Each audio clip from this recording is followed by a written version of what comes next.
seja louvado.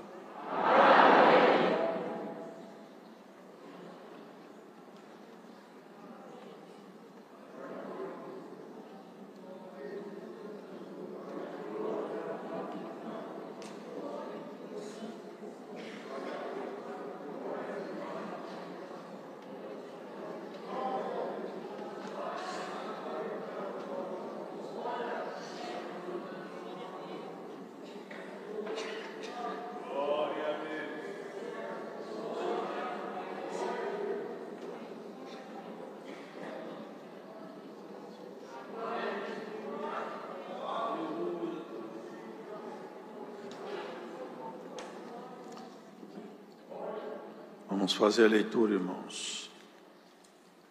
Na segunda epístola do apóstolo Paulo, destinada a Timóteo.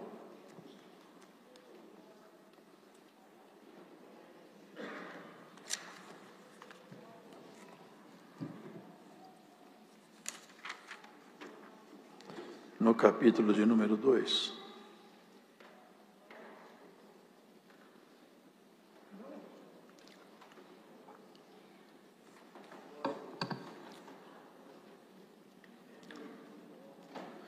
Tu, pois, meu filho, fortifica-te na graça que há em Cristo Jesus. E o que de mim, entre muitas testemunhas ouviste, confia a homens fiéis, que sejam idôneos para também ensinarem os outros. Sofre, pois, comigo as aflições, como bom soldado de Jesus Cristo. Ninguém que milita se embaraça com negócios desta vida, a fim de agradar aquele que o alistou para a guerra. E se alguém também milita, não é coroado se não militar legitimamente. O lavrador que trabalha deve ser o primeiro a gozar dos frutos. Considera o que digo, porque o Senhor te dará entendimento em tudo.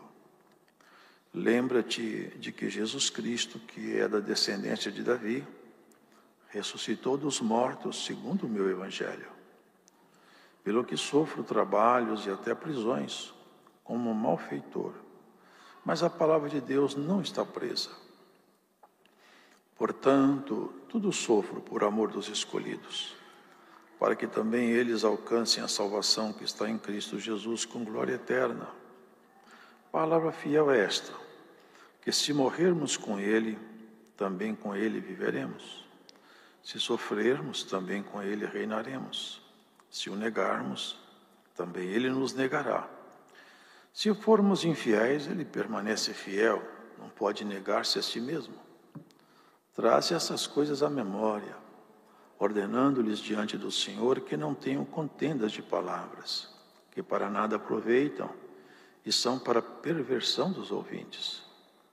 Procura apresentar-te a Deus aprovado, como obreiro que não tem de que se envergonhar, que maneja bem a palavra da verdade, mas evita os falatórios profanos, porque produzirão maior impiedade.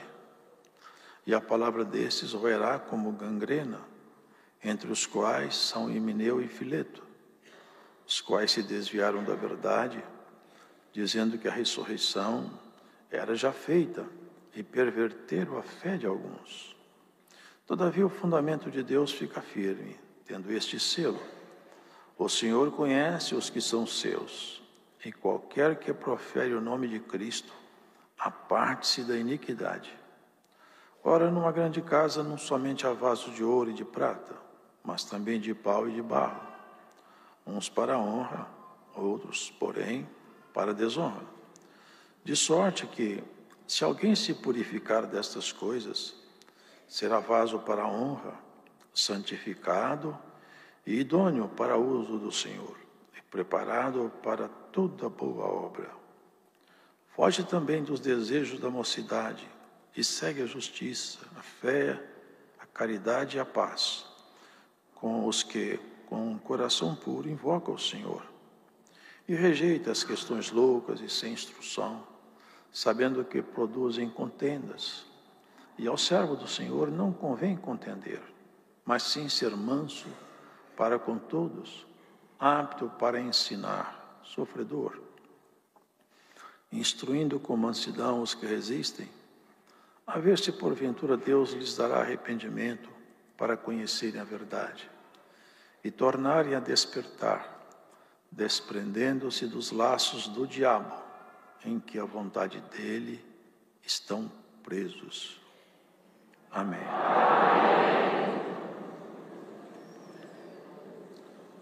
Nessa altura dessa carta, creio que no ano de 60 e pouco, servo de Deus, já havia passado por prisão em Roma e agora, novamente, no calabouço.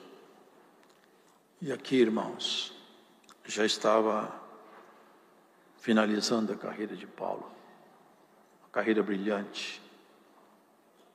Ele que prendia, ele que matava, aprisionava, algemava, ele foi preso e algemado pelo Senhor, daquele povo que ele perseguia.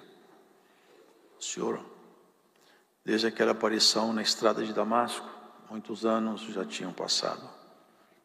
E aqui, Paulo já via claramente o desfecho final, o fim da sua jornada. E melhor é o fim do que o começo. Sobretudo, obviamente, para aqueles que caminham na luz. Ao final, é glória, é vitória. Ainda que o processo que Paulo foi submetido foi bastante cruel. E aqui num capítulo, talvez aqui no 4 ou no 5, não me lembro.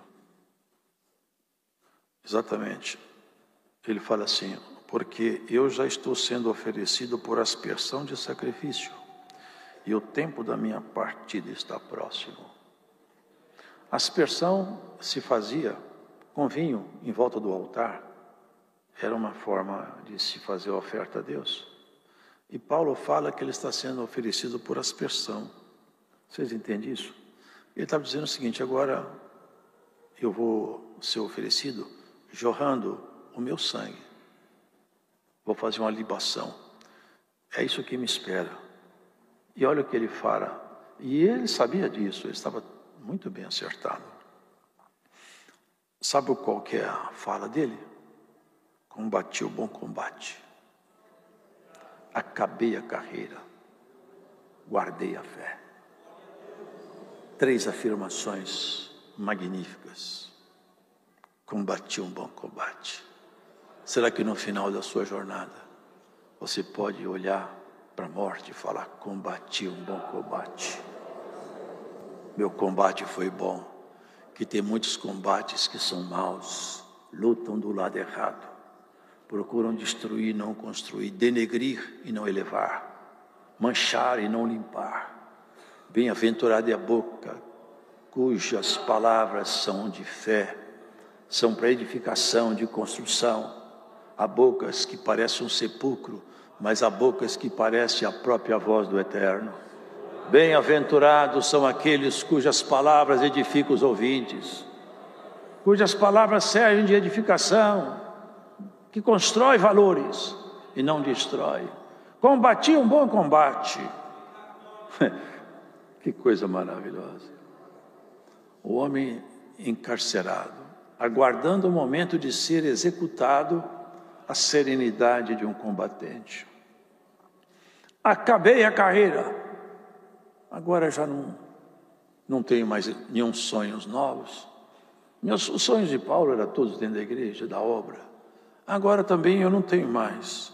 Guardei a fé. O inimigo tentou tomar a fé dele, mas nunca conseguiu. Ele guardou a fé. Desde agora a coroa da justiça me está guardada, a qual o justo juiz me dará, e não somente a mim, mas todos que o amarem na sua vida.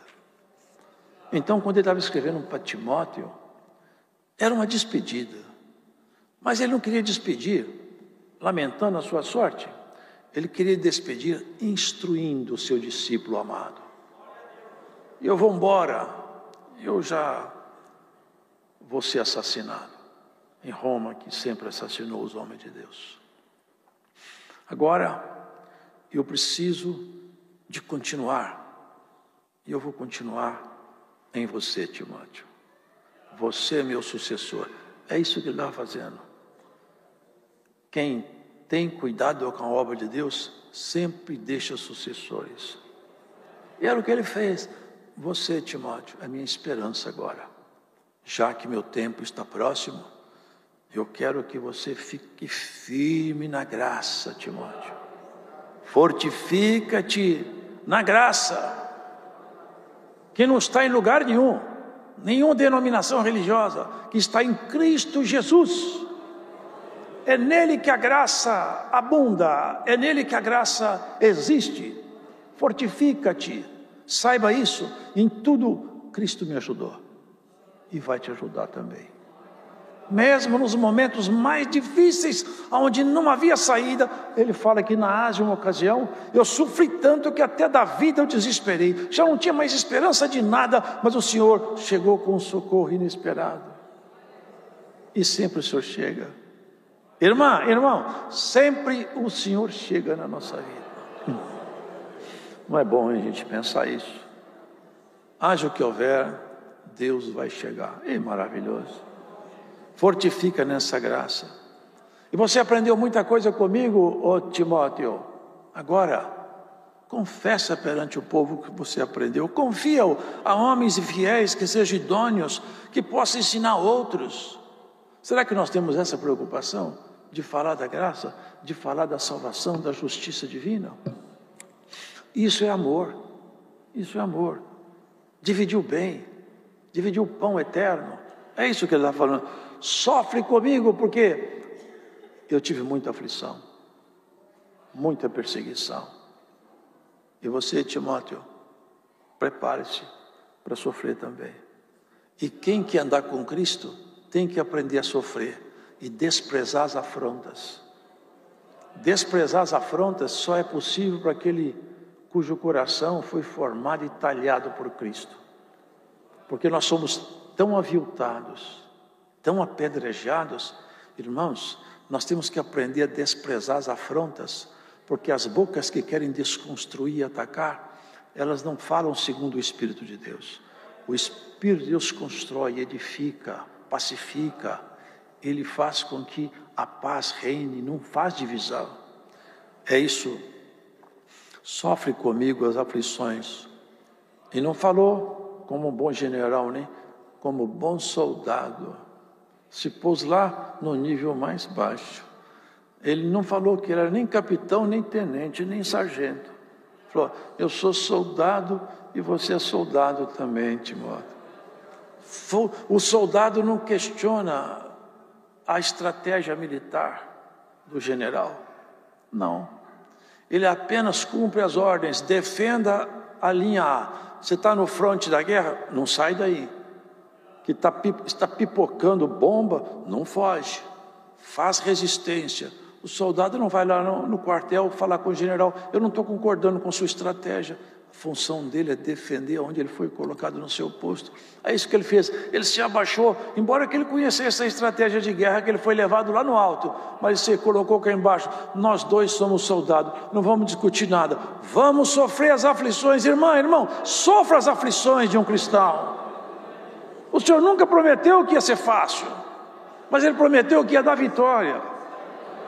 Ele não prometeu que você não ia sofrer, Ele nunca te prometeu que você não ia chorar. Ele falou, não cuideis que eu vos chamei para a paz, eu vos chamei para a guerra. É uma guerra, viver é uma guerra.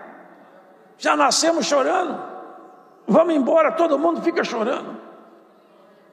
Isso aqui, irmãos, é tão sério que ninguém sai daqui vivo. É campo de batalha, mas sofrer por causa de Jesus Cristo é a coisa mais maravilhosa que pode haver. Um sofre porque roubou, outro porque matou, outro porque adulterou, outro porque perdeu a paciência e desgovernou o seu gênio e foi desempregado. Irmão, sofrer por causa de Jesus Cristo é honra. Se você está sofrendo por causa de Jesus Cristo, dá glória a Deus. Você é um homem feliz, uma mulher feliz, eu sofro por coisa muito nobre. As pessoas sofrem porque apareceu uma ruga, porque diminuiu o saldo, porque o dólar subiu, porque o dólar baixou. Sofre por coisas nobres. Não sofre por causa de lixo, sofre por causa de riquezas sagradas.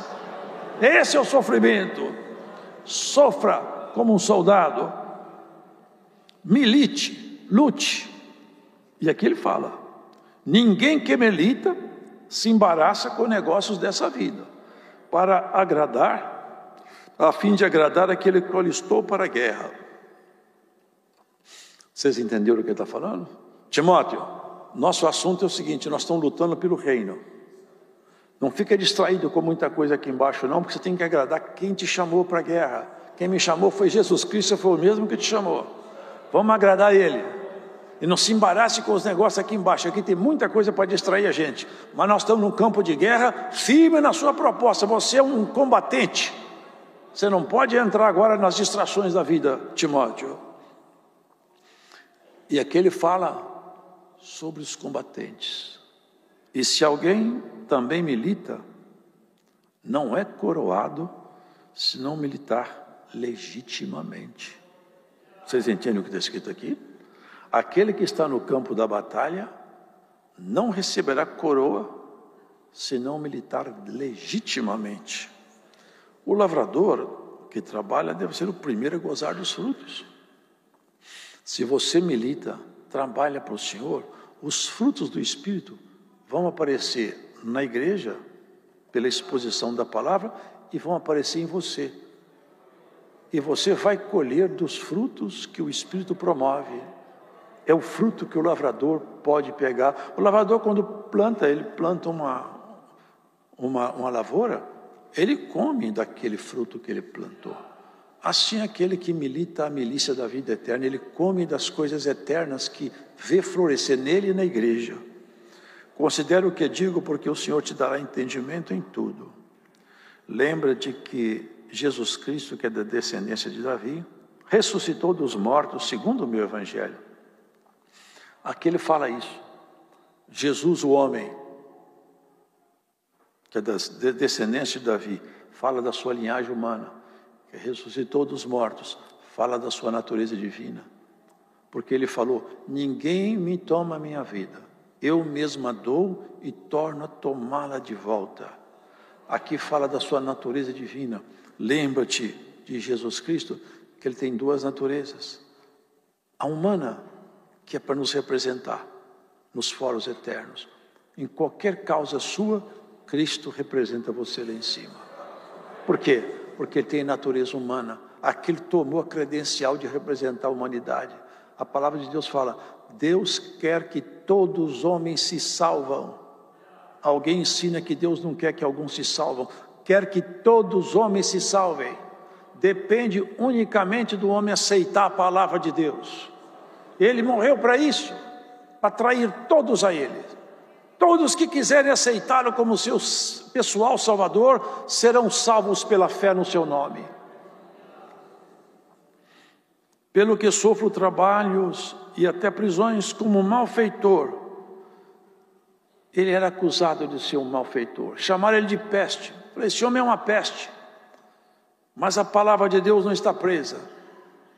Aonde eu ensino, aparece o fruto do Espírito, ainda que eu esteja debaixo de ataque. Portanto, tudo eu sofro, por amor dos escolhidos, para que também eles alcancem a salvação que está em Cristo Jesus, com glória eterna. É isso, irmãos. É a própria história da caminhada do cristão, notadamente do presbitério, que sempre debaixo de ataque, de sofrimento, mas se expusermos a palavra da verdade e ele entrar nos corações, o fruto do Espírito aparece nos corações. É o que nos basta, é o que nos basta.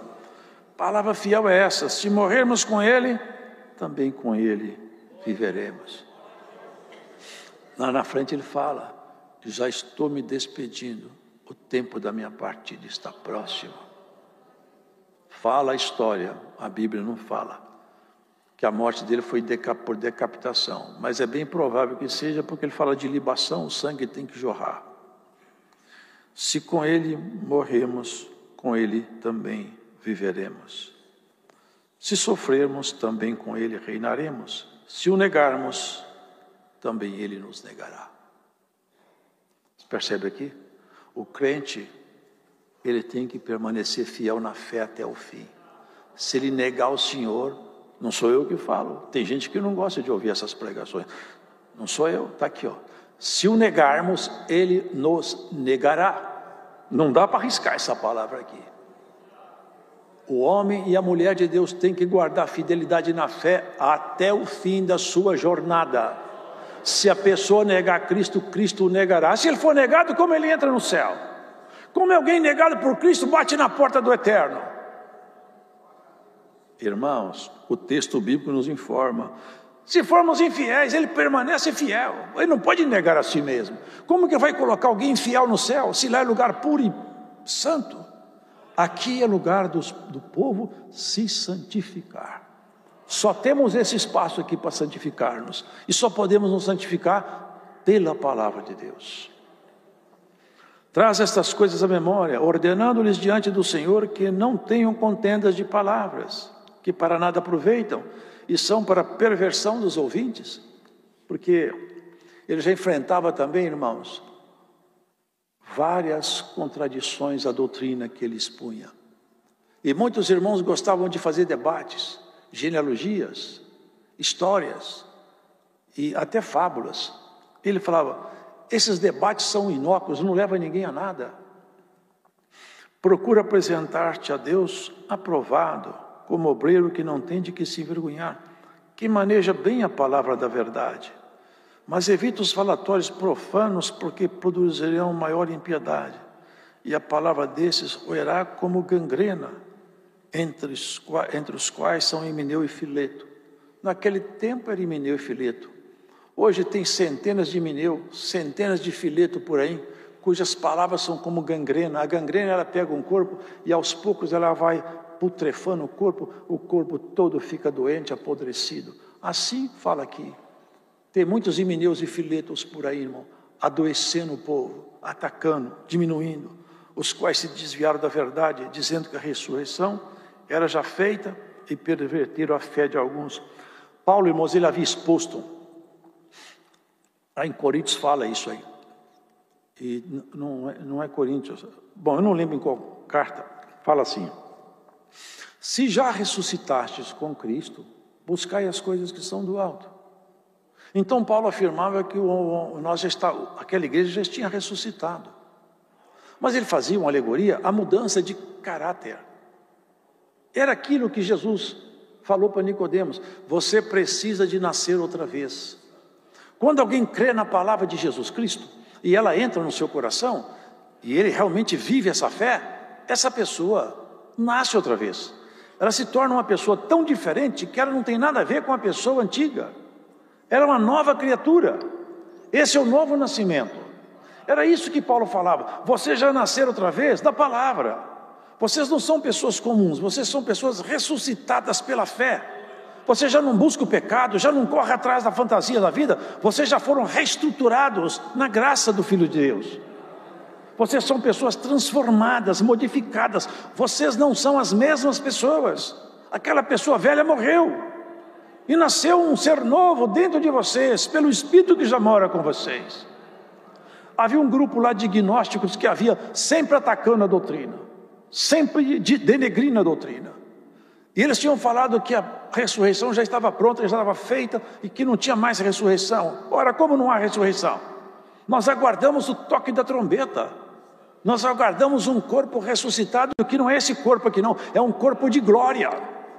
É um corpo glorificado. É isso que ele fala aqui: os quais se desviaram da verdade, dizendo que a ressurreição é já feita, e perverteram a fé de alguns. Esse é o problema, irmãos, que quando as pessoas dão ouvido a pessoas que não têm em si a vivência com o Espírito Santo, só traz destruição. Quer conhecer uma árvore? Olha o fruto que ela dá. Alguém começa a falar, veja como ele convive com a família dele. Começa por aí, vê como ele trata a esposa, como a esposa trata, como que ele convive em casa. Quer conhecer uma árvore? Olha os frutos que ela anda dando. Vê como que ele convive com o pai, com a mãe, com os irmãos. Você vai tirar um retrato da árvore pelo fruto. Todavia o fundamento de Deus fica firme tendo esse selo: o Senhor conhece os que são seus, e qualquer que profere o nome de Cristo, aparte-se da iniquidade. Não está escrito que Deus o apartará da iniquidade, não. Aparte-se é função sua e minha. Você conhece Cristo, crê nele, afaste-se da iniquidade. É seu dever afastar da iniquidade. Cristo não vai te afastar, não. É você quem vai se afastar. É obra sua. Ora, numa grande casa, não somente há vasos de ouro e de prata, mas também de pau e de barro, uns para honra e outros para desonra. Vocês entendem isso aqui? Essa grande casa é a Igreja Universal. É uma grande casa. E na grande casa tem vaso de honra. Tem irmãos na igreja que são santos, tem irmãs que são santas, mas tem irmãos que não são santos. Tem irmãs que não são santas. São vasos contaminados, sujos. Agora olha o que ele fala aqui. Os vasos que são sujos, ele fala que são vasos para desonra. E os vasos limpos são vasos para honra.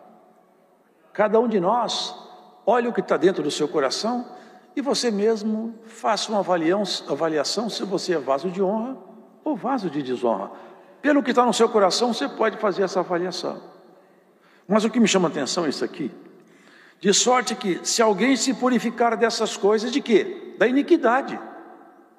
Se você se purificar da iniquidade, você será vaso de honra. Você vê que Deus não fez um vaso para ser de desonra. Deus não fabricou vaso de desonra com essa finalidade. Deus fez homens e os tornou livres. Ser de honra ou ser de desonra é escolha sua, é escolha minha. Se você quiser ser vaso de honra, livre-se da iniquidade. Você vai ser vaso de honra. O Espírito Santo vai habitar em você. A glória de Deus vai te visitar. Você vai conhecer os segredos de Deus e vai vivenciar a plenitude da graça. Glórias ao Senhor. Se você deixar as coisas iníquas entrar em seu coração, você será um vaso de desonra. O vaso pelo qual vem toda a sujeira na igreja. Hoje o Senhor quer que você seja vaso de honra. Que a virtude do Todo-Poderoso encontre caminho dentro do seu coração. Que a palavra do Senhor não encontre resistência nos teus ouvidos, nem seja bloqueada no seu coração. Mas que você abra o seu coração e fale: Senhor, eu quero ser um vaso de honra. Me ajude a sair da minha vida iníqua. Glórias a Jesus. Aonde quer que você esteja, aonde quer que você ande escutando essa palavra, ó vaso que tem iniquidade em ti, recebe o conselho dessa palavra e limpa-te diante do Senhor antes do grande dia. Glórias a Jesus. Muitos pensam que Deus é que faz isso sozinho. Se Deus quisesse fazer isso, Ele fazia, porque Ele é Deus, mas Ele não quer. Nós somos co-participantes de nossa limpeza. A competência para nos perdoar, nós não tínhamos. Cristo fez isso por nós, perdoou, nos tirou da morte e nos trouxe a vida. Agora Ele falou: combate um bom combate. Foge da iniquidade, foge do pecado. Ninguém que anda com Cristo pode andar com pecado. Mente. Ninguém que anda com Jesus Cristo anda em pecado.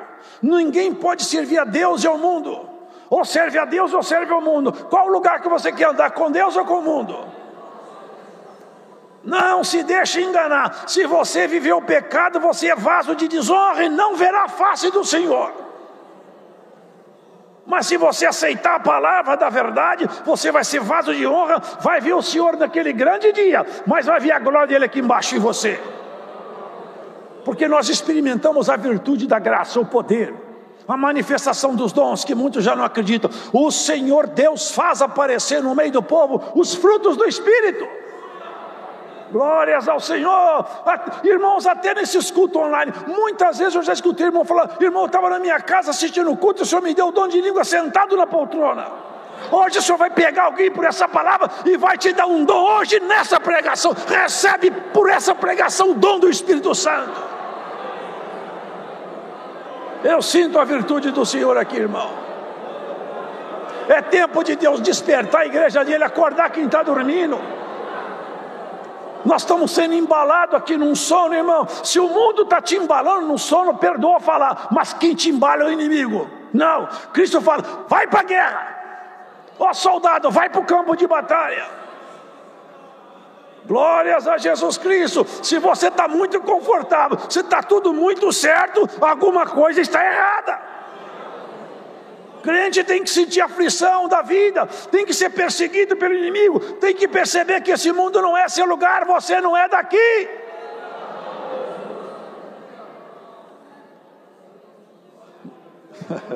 Glórias ao Senhor. Oh irmão, oh irmã, hoje o Senhor vai te acordar nesse culto aqui do Brás. Um dia eu escutei uma frase: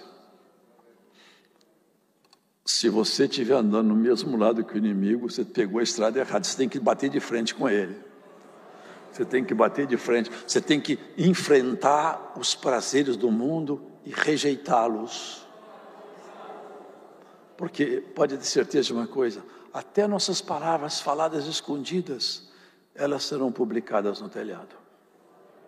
Nenhum mau intento ficará oculto, nenhum ardil ficará desavisado dos céus.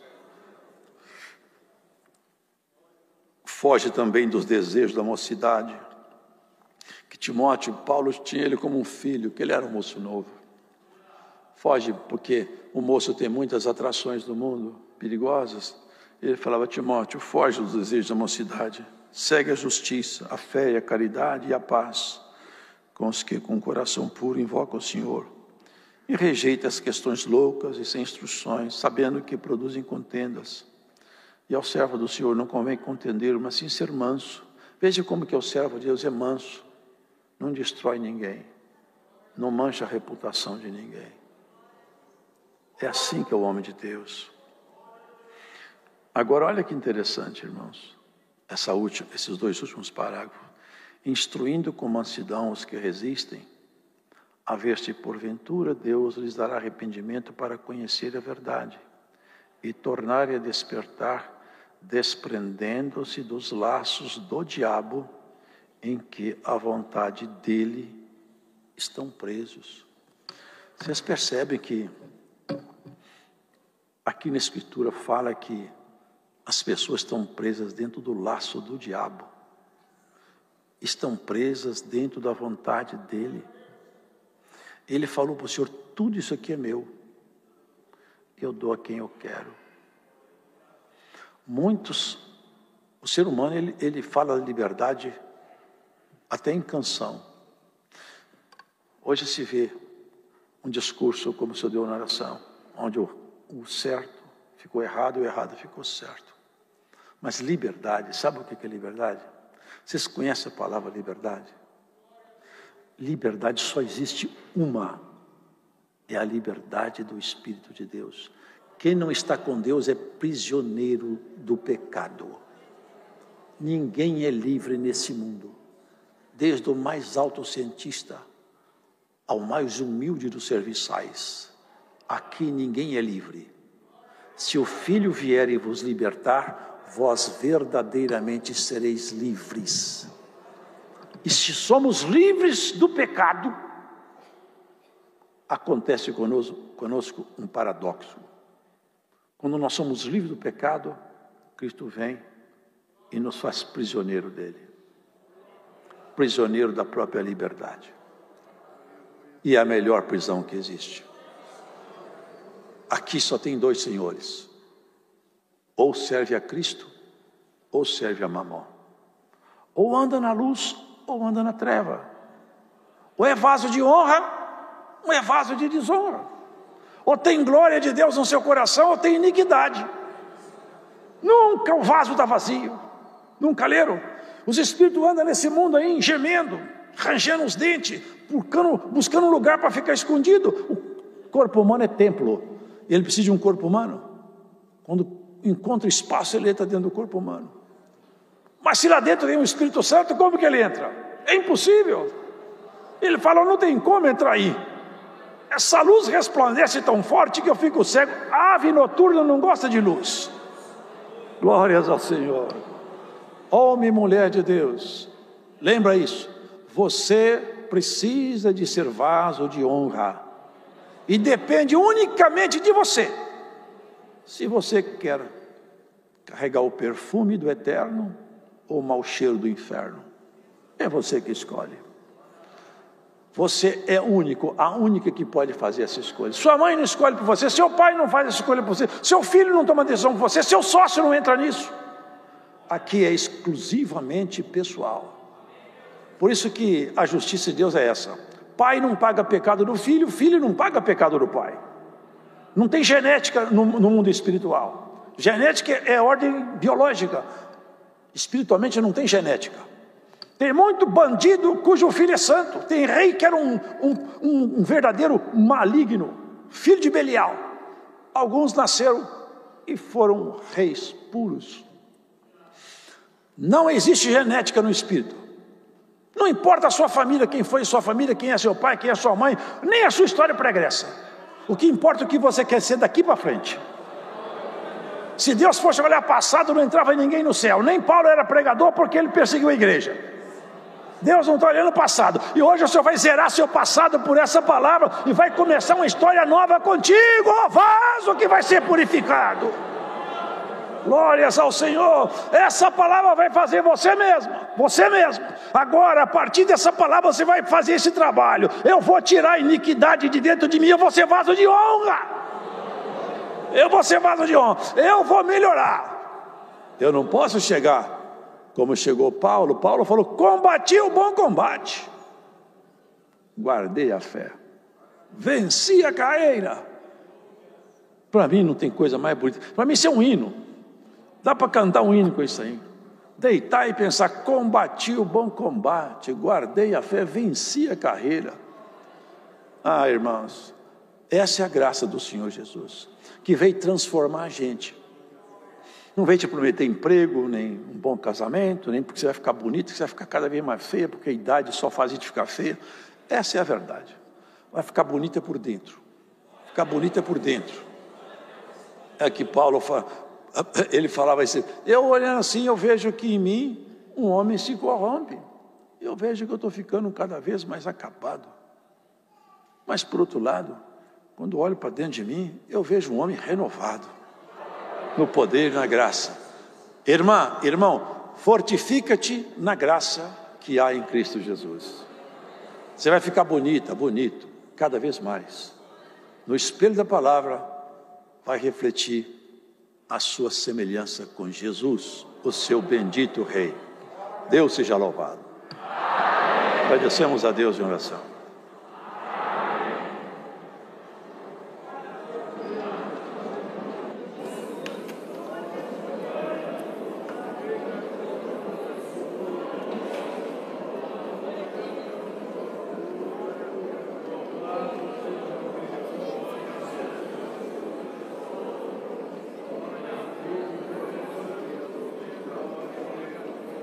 Glória a Deus, bendito seja.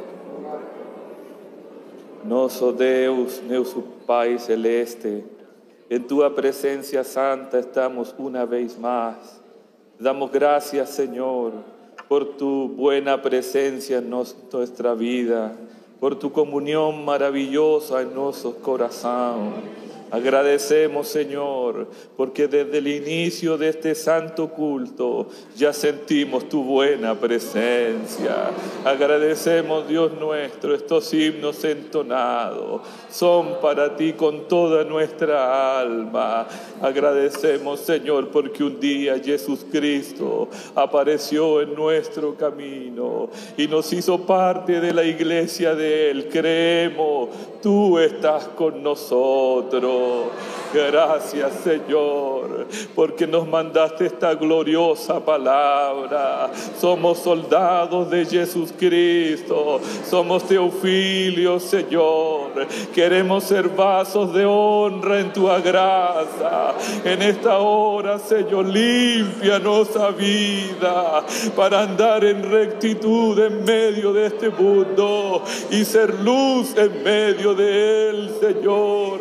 Nadie, dijo Jesucristo, puede servir a dos señores. Y hoy día manifestamos en esta comunión. Queremos servirte a Ti, Señor. Queremos amarte a Ti, Señor. Señor. Queremos, Dios nuestro, confesar que tú eres nuestro Dios verdadero. Aleluya, agradecemos por esta boa comunión. Presentamos nuevamente a nuestro hermano Salvador. Lémbrate de él también, Señor, y acuérdate de nuestro hermano Claudio también, donde él quiera que esté.